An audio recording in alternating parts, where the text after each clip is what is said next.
الحمد لله حمدا كثيرا طيبا مباركا فيه وأشهد أن لا إله إلا الله وحده لا شريك له وأشهد أن محمدا عبده ورسوله صلى الله عليه وعلى آله وصحبه أجمعين وبعد. قال المؤلف محمد بن عبد الوهاب رحمه الله تعالى في كتابه كتاب التوحيد الذي هو حق الله على العبيد. قال ابن مسعود رضي الله عنه: من أراد أن ينظر إلى وصية محمد صلى الله عليه وسلم التي عليها خاتمه فليقرأ قوله تعالى: قل تعالوا أتل ما حرم ربكم عليكم إلى قوله وأن هذا صراطي مستقيما الآية. Après les 5 versets cités par l'auteur rahimahullah ta'ala nous cite un athar d'Ibn Mas'ud radiyallahu ta'ala anhu. Ibn Mas'ud se nomme Abdullah, sa kunya est Abu Abdurrahman, et il fait partie des grands savants chez les compagnons du prophète sallallahu alayhi wa sallam, et fait partie des premiers à s'être convertis à l'islam. Il est décédé en l'an 32 après l'Hégire. Il nous dit: Man arada, wa fi riwayatin aw lafdhu Tirmidhi man sarrahu. Donc Ibn Mas'ud radiyallahu anhu nous dit: celui qui veut voir le testament de Muhammad sallallahu alayhi wa sallam sur lequel il y a son sceau, qu'il lise alors la parole d'Allah le Très-Haut, dit: venez, je vais vous réciter ce que votre Seigneur vous a interdit, ne lui associez rien. Et soyez bienfaisants envers vos pères et mères, jusqu'à sa parole, et voici mon chemin dans toute sa rectitude. Suivez-le donc, et ne suivez pas les sentiers, jusqu'à la fin du verset. C'est-à-dire le verset 151, 152 et 153 de Sourate Al-An'am, les bestiaux. Donc ce athar d'Ibn Mas'ud a été cité dans le recueil de l'imam al-Tirmidhi, l'imam al-Tabarani et d'autres. Et c'est un athar qui est accepté chez les savants du hadith, qui a été jugé comme étant bon. Ici, Ibn Mas'ud radiallahu anhu nous dit: celui qui veut voir le testament de Muhammad sallallahu alayhi wa sallam. Il a cité le prénom du prophète sallallahu alayhi wa sallam. Et il n'y a pas de contradiction entre l'action ou la parole d'Ibn Mas'ud ici et la parole d'Allah Azza wa Jalla dans le Coran, dans laquelle il nous dit: n'appelez pas le messager comme vous vous appelez les uns les autres. Donc Allah Azza wa Jalla nous ordonne d'avoir le meilleur comportement avec le prophète sallallahu alayhi wa sallam. Et dit aux compagnons de ne pas l'appeler comme ils s'appellent les uns les autres. Mais ici Ibn Mas'ud n'appelle pas le prophète sallallahu alayhi wa sallam directement par son prénom, mais il parle de lui. C'est donc une information qui concerne le prophète sallallahu alayhi wa sallam. Donc il n'y a pas de mal à cela. Lorsqu'Ibn Mas'ud radiallahu anhu ici nous dit: celui qui veut voir le testament de Muhammad sallallahu alayhi wa sallam sur lequel il y a son sceau, c'est-à-dire parmi ces dernières recommandations qui n'ont pas été abrogées, qu'il lise alors la parole d'Allah le Très-Haut jusqu'à la fin du athar. Donc, le sens de la parole d'Ibn Mas'ud n'est pas que le prophète sallallahu alayhi wa sallam a laissé un testament. Le prophète sallallahu alayhi wa sallam n'a pas laissé de testament, comme c'est connu. Donc, quel est le sens de la parole d'Ibn Mas'ud? Le sens de la parole d'Ibn Mas'ud radiallahu anhu, comme l'ont expliqué les savants, est de dire que si le prophète sallallahu alayhi wa sallam avait laissé des recommandations et avait laissé un testament pour sa communauté qu'il aurait signé et sur lequel il y aurait eu son sceau, alors cette recommandation aurait été ce qu'il y a dans le Coran.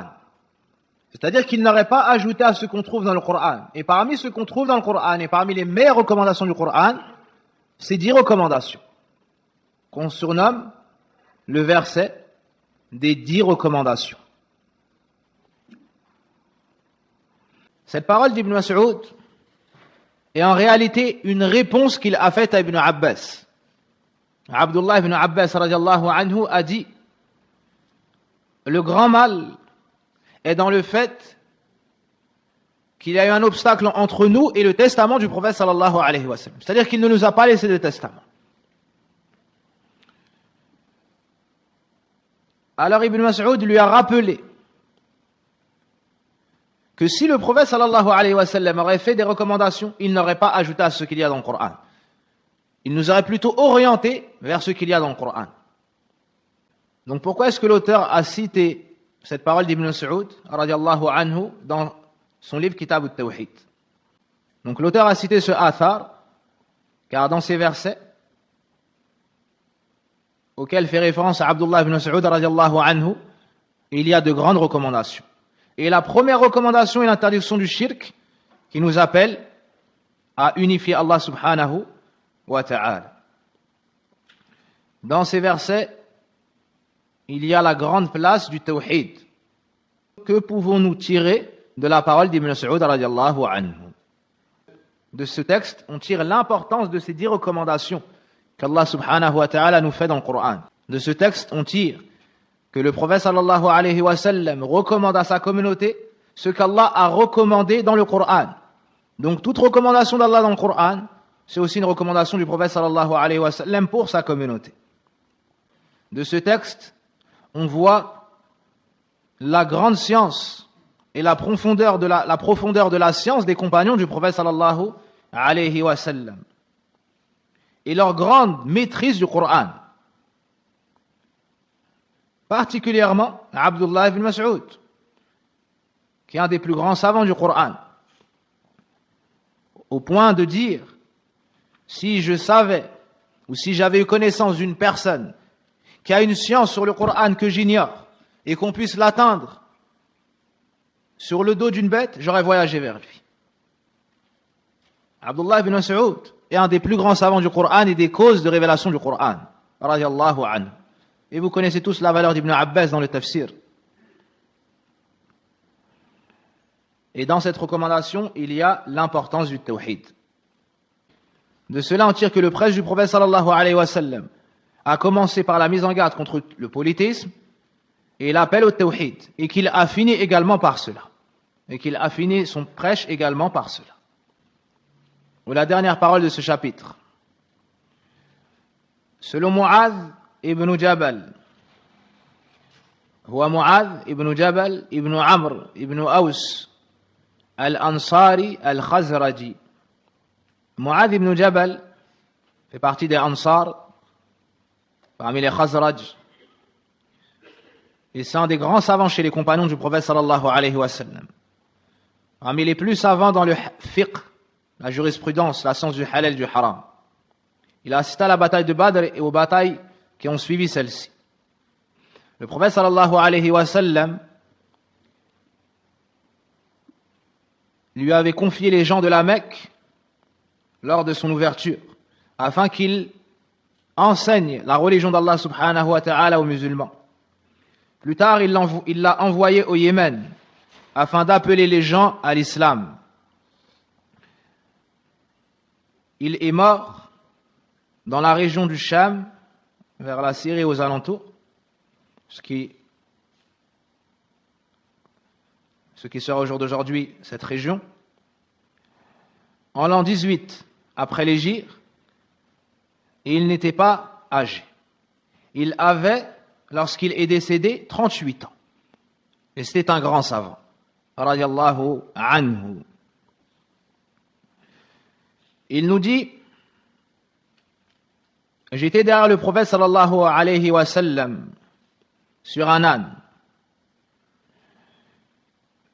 Radif bima'ana radif, كسميع بمعنى سميع. على حمار جاء في الصحيح في صحيح البخاري أن اسم هذا الحمار عفير. Donc le prophète sallallahu alayhi wa sallam était en groupe avec Mu'adh derrière lui sur un âne. Dans Sahih al-Bukhari, on a une information qui est le nom de cet âne. Il s'appelait Ufayr. Il s'appelait Ufayr. Et c'est un cadeau du gouverneur de l'Égypte à l'époque. Min azim, hadiyatun min azim Misr.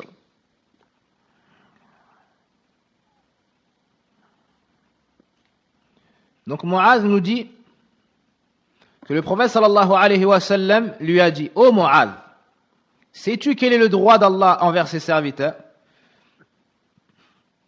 Et quel est le droit des serviteurs envers Allah? J'ai répondu: Allah et son messager sont plus savants. Dans le livre, vous avez son prophète, vous corrigez.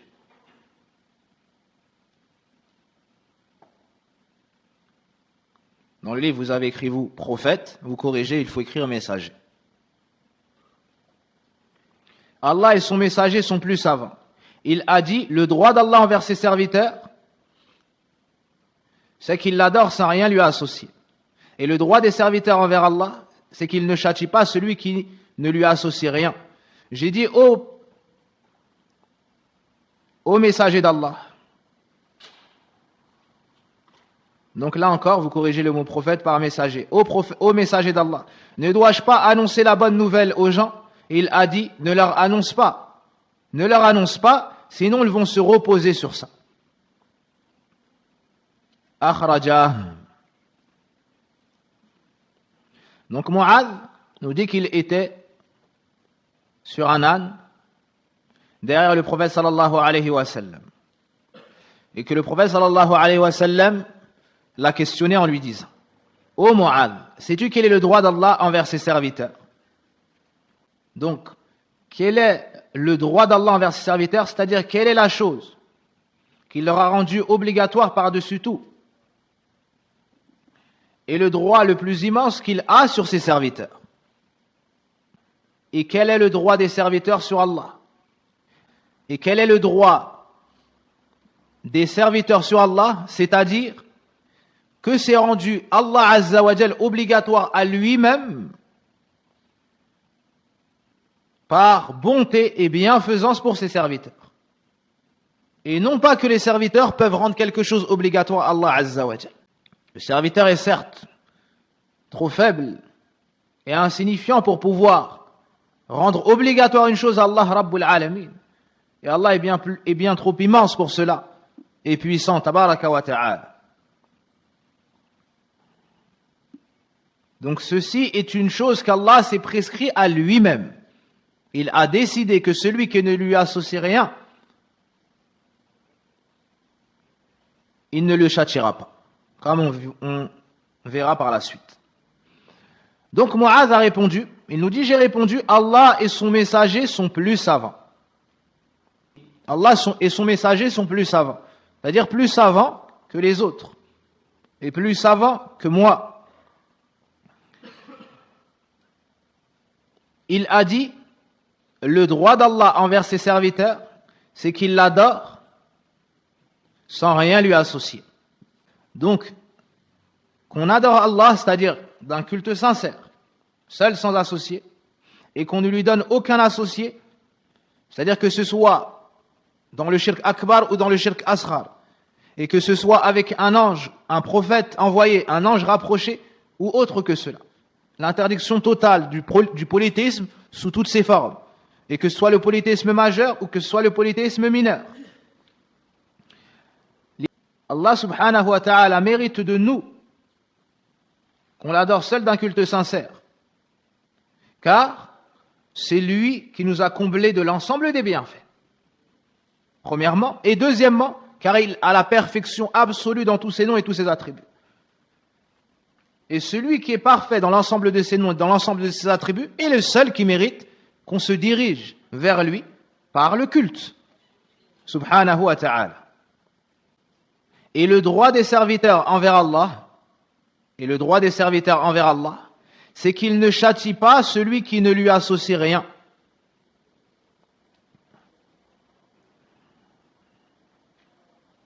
Donc ça, c'est un droit qu'Allah Azza wa Jal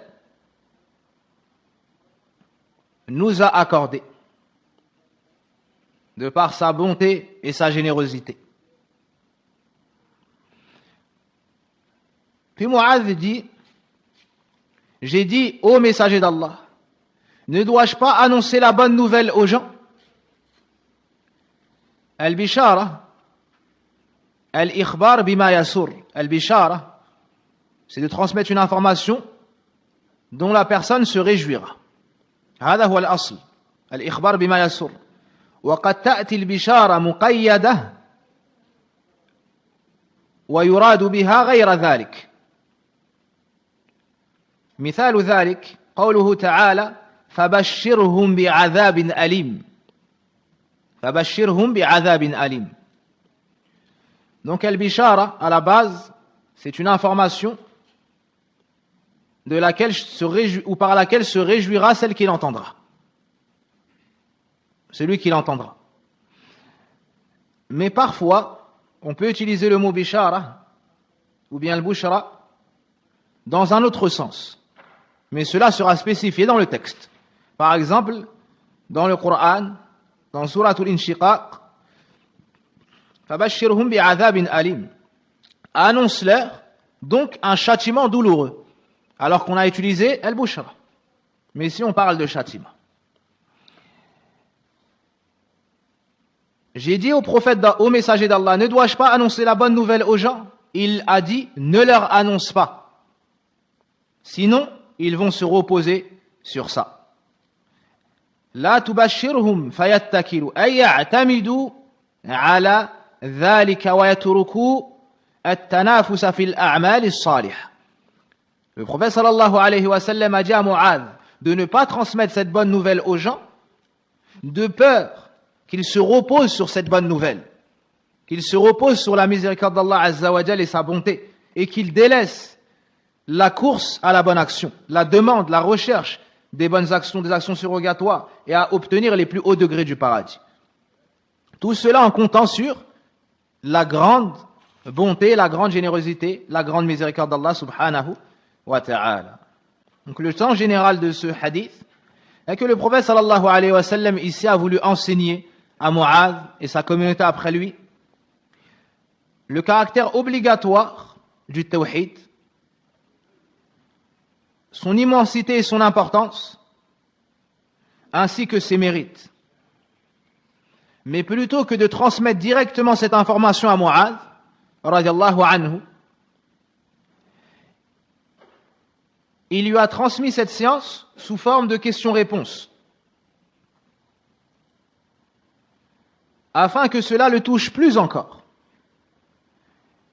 et que ça l'affecte plus, et qu'il soit bien concentré lorsqu'il recevra cette grande information concernant at-tawhid, qui est la chose la plus importante.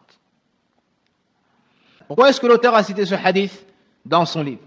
Car dans ce hadith, on nous enseigne que le tawhid est le droit d'Allah sur ses serviteurs. C'est donc une chose obligatoire. Donc ici, on a pris le jugement du tawhid, l'obligation, son importance, et aussi l'explication du tawhid, de par sa partie négative et sa partie affirmative. Et finalement, dans ce hadith, il y a les mérites du tawhid, ce qui viendra dans le chapitre suivant, insha'Allah ta'ala. Donc une remarque concernant la parole du prophète sallallahu alayhi wa sallam, le droit des serviteurs sur Allah. Donc j'attire votre attention sur cela. Dans ce hadith, le prophète sallallahu alayhi wa sallam nous dit le droit des serviteurs sur Allah. Retenez bien que ce droit, c'est Allah Azza wa Jal qui se l'est prescrit à lui-même. Et les serviteurs n'ont aucun droit obligatoire qu'ils peuvent imposer à Allah subhanahu wa ta'ala. Mais c'est Allah tabaraka wa ta'ala qui s'est prescrit ce droit à lui-même ou sur lui-même. Ibn al-Qayyim rahimahullah ta'ala dit dans son poème Ma lil ibadi alayhi haqqun wajibun wa awjaba al-ajra al-azim ash-shani. On trouve dans le Coran une épreuve de cela. C'est Allah Azza wa Jal qui s'est prescrit cela à lui-même. Par exemple, dans les versets où Allah Azza wa Jal nous enseigne qu'il s'est prescrit à lui-même le fait de rétribuer ceux qui feront le bien et de pardonner leurs péchés. قال الله كتب ربكم على نفسه الرحمة أنه من عمل منكم سوءا بجهالة ثم تاب من بعده وأصلح فإنه غفور رحيم.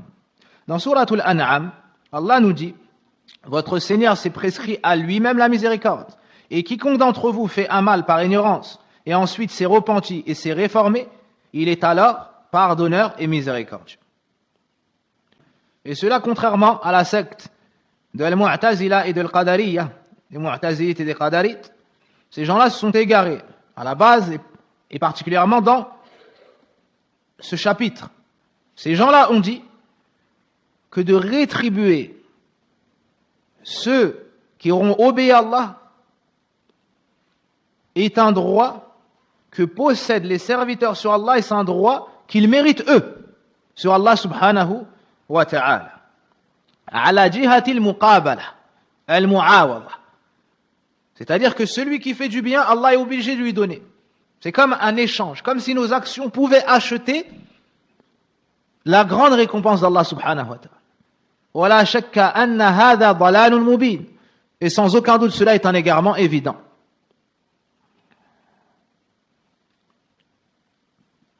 Mais c'est plutôt Allah subhanahu wa ta'ala qui s'est prescrit cela à lui-même.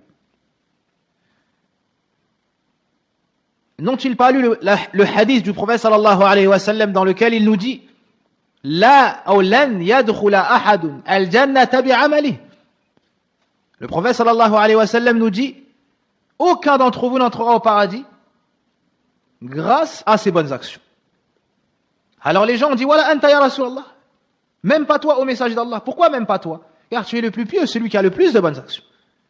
Faqala wala ana. Le prophète sallallahu alayhi wa sallam a dit ni même moi. Sauf si Allah me couvre de sa miséricorde. Donc tu ne peux pas acheter le paradis ni le pardon de tes péchés, pour tes péchés par tes bonnes actions.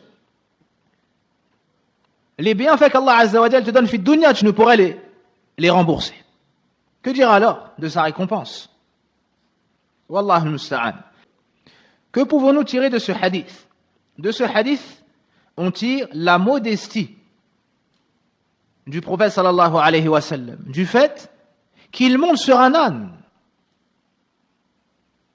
Du fait qu'il monte sur un âne. Et ajouter à cela qu'il met quelqu'un derrière lui.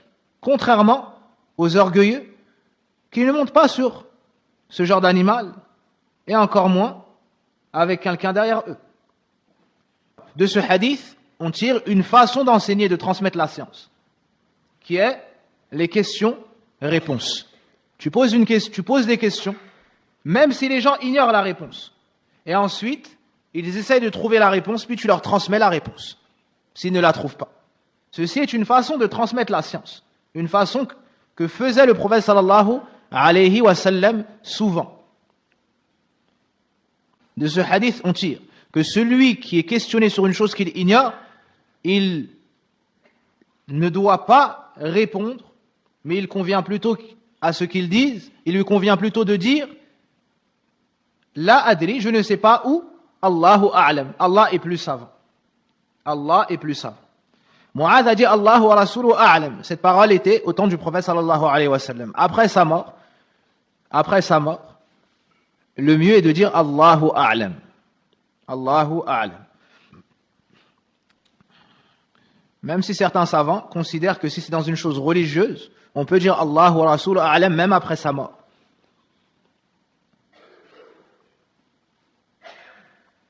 Dans ce hadith, il y a le droit d'Allah. Dans ce hadith, il y a fadl al-tawhid, le mérite du tawhid, qui est qu'Allah Azza wa Jal ne châtiera pas celui qui s'est préservé du shirk, et bien sûr qu'il l'a unifié d'un culte sincère. De ce hadith, on tire tafsir al-tawhid, l'explication du tawhid, et que le tawhid se compose de deux d'une partie négative et d'une partie affirmative. La négation du droit à l'adoration pour tout autre qu'Allah, et l'affirmation que le seul à mériter l'adoration est Allah subhanahu. De cela, on tire que l'adoration qu'Allah nous demande ne peut être qu'avec le tawhid, et ne sera acceptée qu'avec le tawhid. Donc il faut délaisser le shirk. Ensuite, une grande faïda très subtile, au point où Ibn Uthaymin rahimahullah ta'ala a dit de cette faïda وَهَذِهِ مِنْ أَحْسَنِ الْفَوَائِدِ. Ibn Uthaymin nous dit, et cela fait partie des meilleures informations du hadith. Quelle est cette faïda?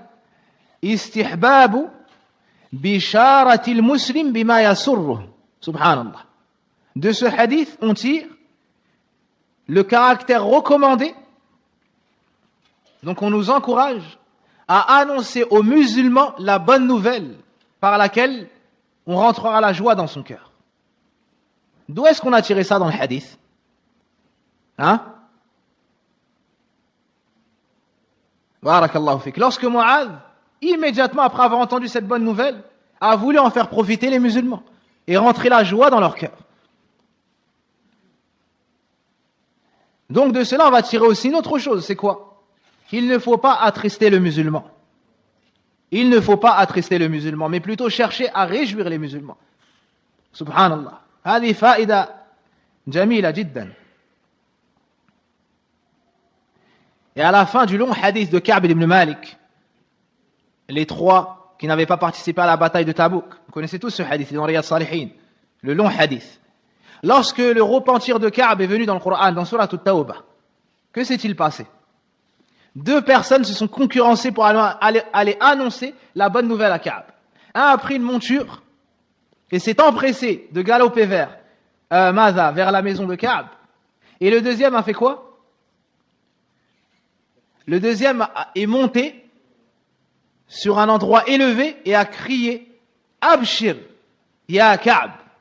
Réjouis-toi, ô Ka'b, du repentir d'Allah pour ton pour ce qui s'est passé.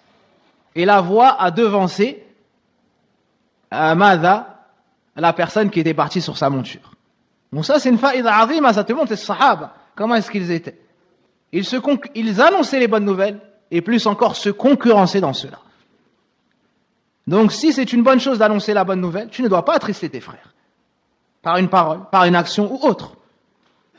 Par exemple, le prophète sallallahu alayhi wa sallam nous dit que lorsque vous êtes au nombre de 3, ne vous mettez pas à l'écart à 2 pour discuter.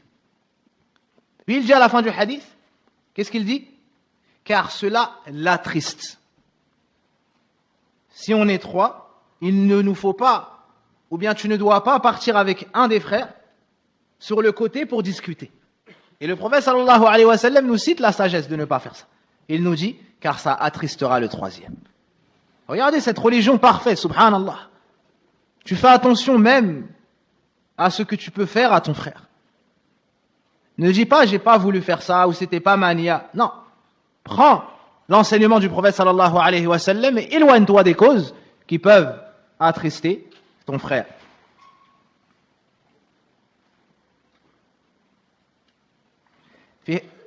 Ibn Uthaymin cite aussi d'autres exemples.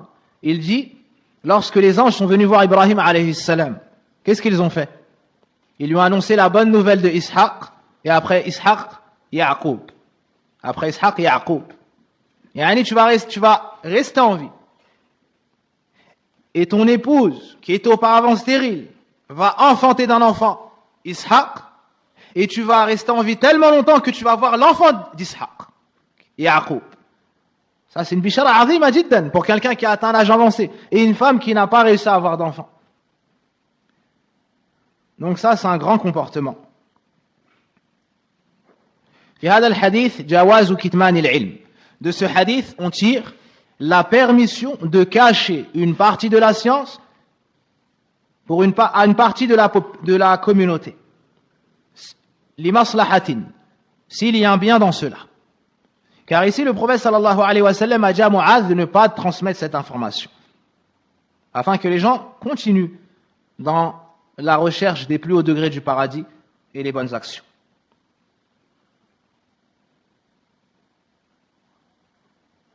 Et aussi car certaines personnes pourraient mal comprendre certaines sciences. Donc ce serait une fitna pour eux. Dans ce cas-là, ma'at tafsil, il convient de ne pas transmettre cette science. Et l'imam al-Bukhari a mis un chapitre comme ça dans son sahih. C'est le chapitre de celui qui transmet l'information à certains et pas à d'autres. En d'autres termes, qui cache une partie de la science à une partie des gens. في هذا الحديث التأدب مع المعلم. De ce hadith, tu tires le bon comportement à avoir envers l'enseignant. في هذا الحديث الخوف على اتكال الناس على سعة رحمة الله. Le fait d'avoir peur de s'en remettre qu'à la miséricorde d'Allah. Non, il te faut agir. Tu ne dois pas en remettre seulement à la miséricorde d'Allah tabaraka wa ta'ala. Le dernier point qu'on citera ici, c'est le mérite de Mu'adh ibn Jabal.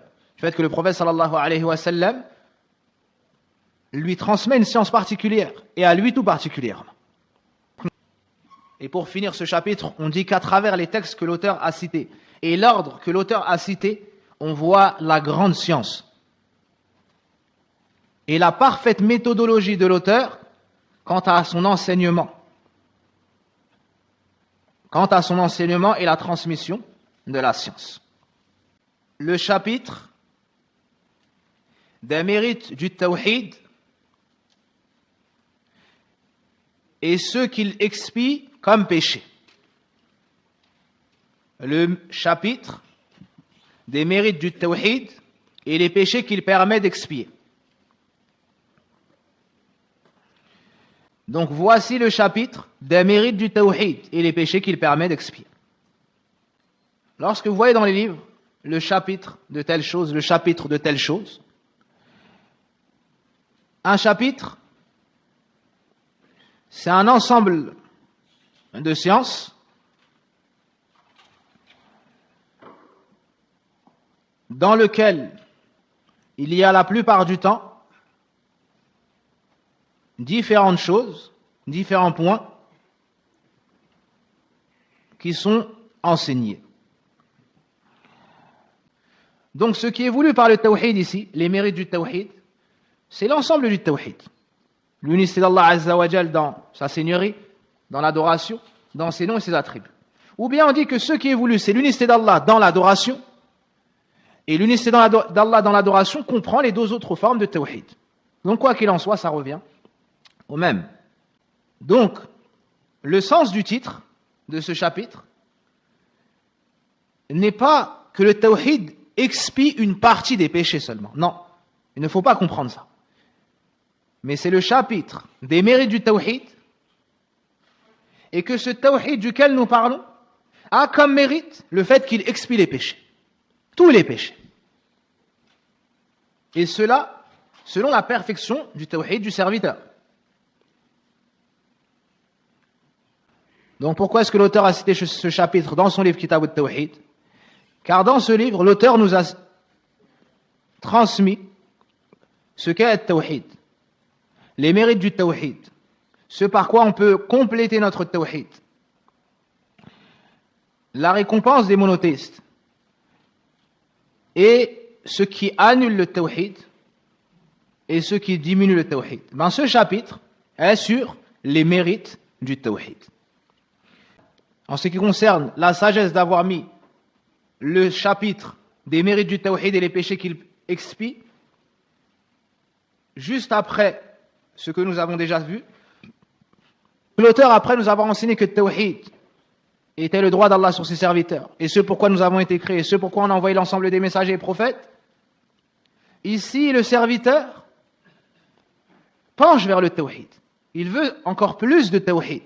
Ben, l'auteur nous cite le chapitre des bienfaits du tawhid pour qu'on cherche encore plus le tawhid et pour qu'on veuille encore plus parfaire notre tawhid.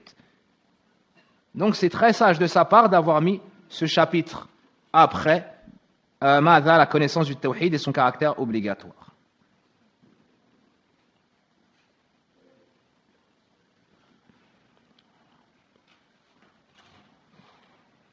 La récompense du tawhid et le mérite du tawhid est tellement important qu'aucun péché ne peut rester sur le passage du tawhid sans être expié, effacé.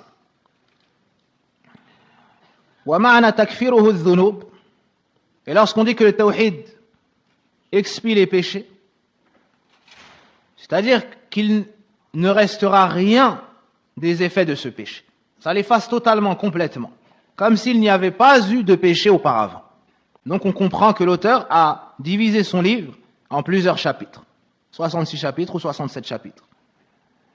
Et c'est mieux d'avoir fait cela que d'avoir cité tout à la suite. Car lorsque tu divises les choses en chapitres, tu les comprends mieux. Tu as plus de facilité à donc les comprendre, aussi les mémoriser. Et lorsque tu finis un chapitre, tu as envie de savoir la suite. Tu es motivé pour savoir la suite jusqu'à finir le livre. Amma at-tawhid, cela ne se finit pas.